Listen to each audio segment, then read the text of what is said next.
Dan Snyder. If you've been living under a rock, Dan Snyder is the owner of the Washington Commanders, or no, he was the owner. The other NFL owners have proved that the Commanders can be sold. Let's get into this one. To be successful, we understand that we need to win championships, create a positive impact on the community, and create incredible memories and great experiences for our fan base, much like I had as a youth growing up in Washington. We'll have more to say in the days that come, but today I want to leave it here. To our team and the incredible fan base in Washington, a new era of Washington football is here. It's time to get to work. I know. So, listen, one of the biggest issues that the Washington Commanders had was their culture, right?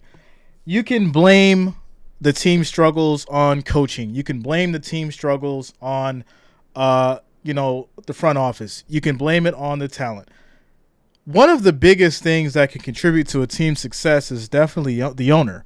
And if the team is in a toxic work environment, has a toxic workplace, what do you think is going to happen on the field?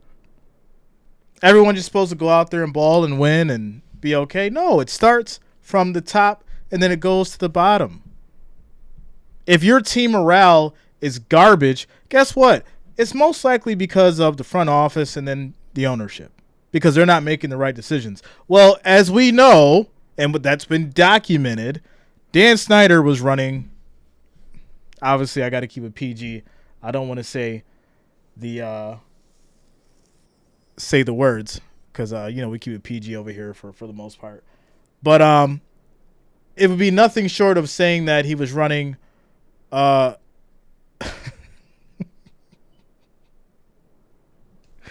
Let me stop.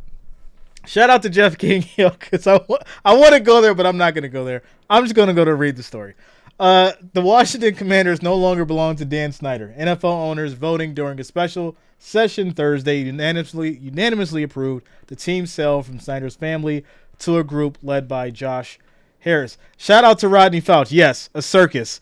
That's a good PG word. Thank you for that, because I was so close to just going waiver board. I'm glad you reeled it in for me, Rodney. Shout out to you. Yes, he was running a circus.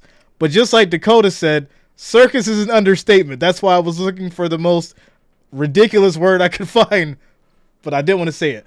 But keeping it going, the Harris Group was paying $6 billion, a record sum for the North American sports franchise. Snyder had owned the majority of the Commanders since 1999, and his family became the sole owners after he bought out his limited partners 2 years ago. Harris said he felt humbled and awed to be the new owner. I feel an awesome responsibility to the city of Washington. Harris said, I know what I've got to do. It comes down to winning. It's on me and our ownership group to deliver. That's what we're going to do. Harris grew up in Washington, D.C. area and recalled early memories of walking past RFK Stadium, site of the franchise's former home. He rattled off the team's former greats, from quarterbacks Sonny Jurgensen in the 60s and 70s to cornerback Darryl Green and wide receiver Art Monk. Shout out to Art. He was nice. The franchise is part of who I am, Harris said, but being a fan is not enough. To be successful, we need to win championships, create a positive impact on the community, and create incredible memories for our fan base, much like I had as a youth growing up in Washington. I think this is a good thing for Washington, without a doubt. Shout out to Jeff King. Jeff, you can say it. If I say it, I get monetized and all that kind of stuff, or demonetized. But, you can say it. You guys can hold it down for me in the chat. Y'all got free reign tonight. Y'all know how we do. Continuing on, NFL Commissioner Roger Goodell called Harris a great addition to the NFL, pointing to his record in business, sports, and his work in communities. As someone who grew up in Washington, I know how important it is that franchise is to community, Goodell said. The franchise is in good hands with this group. They want to put the franchise where they think it belongs, where it's respected, not just in the community, but worldwide. So there you go. Obviously, the deal's done. Harris is the new owner. And hopefully we see, the Commanders turn around, right? I do think that there's probably going to be another change with their name. I know there was some talk or some issue that was going on with the name. It's had so many issues with that. Maybe Harris and company can figure that out. But overall, just create a better environment for your workers, a better environment for your players, a great experience for the fans, so they're not getting robbed for their season tickets. If you don't remember that story. But yeah, a lot definitely needed to be changed. I'm glad that the NFL owners decided to go ahead and improve this because it needed to happen. On the flip side, shout out to Jeff, Mr. S Show. Mr. S Show himself, you guys should know what S means, was fined $60 million in an investigation. Let's get into this one. It says Washington Commanders owner, or previous owner, we got to fix that, Dan Snyder harassed a team employee and oversaw team executives who deliberately withheld millions of dollars in revenue from other clubs. Yo, it just gets worse the more you go down the rabbit hole. Let me read this over to you. Dan Snyder harassed a team employee and oversaw team executives who deliberately withheld millions of dollars in revenue from other clubs, and he has agreed to pay a $60 million fine the league announced on Thursday. I'm going to be honest. Yes, $60 million is a lot of money to us, but this is a slap on the wrist compared to the amount of money he just made from the sale. But hey, I'll keep it going. The NFL released a 23-page report detailing the findings of an independent investigation into Snyder's conduct just minutes after owners unanimously approved the sale of the Commanders to Josh Harris for a record $6.5 billion sale. The fine represents what? I just said it. The fine represents 1% of the sale price. Snyder bought the team, then known as the Redskins, for $800 million. He sold the team for $6 billion. Let's all pause on that for a second.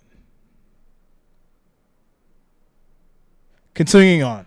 The investigation was led by former Security and Exchange Commissioner Chair Mary Jo White and conducted by her law firm Debevis and Plimpton. The league had pledged to make the findings of the probe public. I can't wait to see this. I'll read through it. We'll talk about it. We'll mine all that out once that's released. Investigators concluded that Washington withheld $11 million in revenue that should have been shared with other teams, and an amount that reports suggest might have been far greater. White's firm was unable to reach a conclusion about tens of millions of additional dollars that might have been withheld in part because Snyder and the team did not cooperate fully with the investigation. Come on, yo. You know, this really makes you think, you know, the elites and the richer get richer. And don't get me wrong, listen, I'm all for capitalism, right? I have a business. I want to make money. I want to see other people succeed. But when you're doing that at the expense of being a complete dirtbag, robbing people for their money, and just running a terrible establishment, I don't think you should be rich from it. I really don't. But hey, who am I? Just the guy in front of the mic. Continuing on. The report concluded that Snyder harassed former team employee Tiffany Johnston, allegations that Johnston first made last year in front of a House committee. Snyder placed his hand on Johnston's thigh at a team dinner and pushed her toward his car as they were leaving the restaurant. This is a married man. The findings do speak for themselves in both cases. It's inappropriate. It's wrong. It doesn't match our values, Commissioner Roger Goodell said in a news conference in Minnesota after NFL owners voted. Snyder has denied Johnston's allegations, of course he would, and repeated that denial in an interview with White's investigators. He agreed to speak with investigators for only 1 hour, the report said. You know, when people have this amount of money, it just goes to show what they feel that, you know, they can do. You know, obviously you get the money, you get the power. You can pay certain things off. You can do whatever you want to do. You can pay things off. You're part of an elite group, and you act like you're untouchable. We see this time and time and time again. And I feel like I'm reporting on some kind of story like this once a month. And somebody different. You guys already know. Shout out to Rebecca. What's up, Rebecca? Bills Mafia in the house. Continuing on. White's firm did not conclude whether Snyder was personally aware of the financial improprieties, but witnesses told investigators that Snyder repeatedly pressured team employees to prove its financial performance.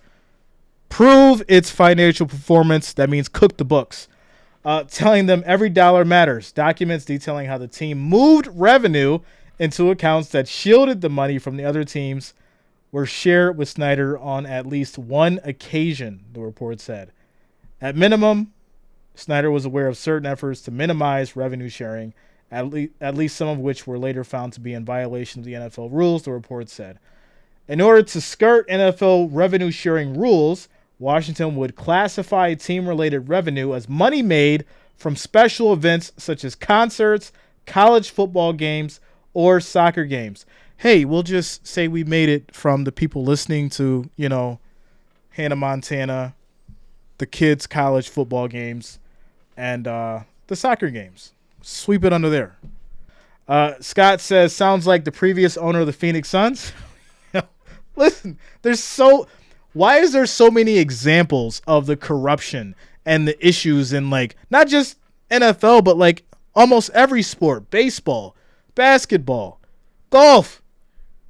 Just pick a sport and we can go find a story about corruption and people stealing money and hiding it. But hey, if it were me or you, we'd be under the jail. It goes on to say, if the NFL had a jail, we would be in it. A team employee wrote to its chief financial officer in 2010 after agreeing to allocate NFL revenue to a college game. I'm going to end it there on that one. I just can't. I can't anymore. This is absolutely ridiculous. So yeah, ladies and gentlemen, the Washington Commanders have been sold. Dan Snyder's fined $60 million, and that is the end of the reign of Dan Snyder. That's it.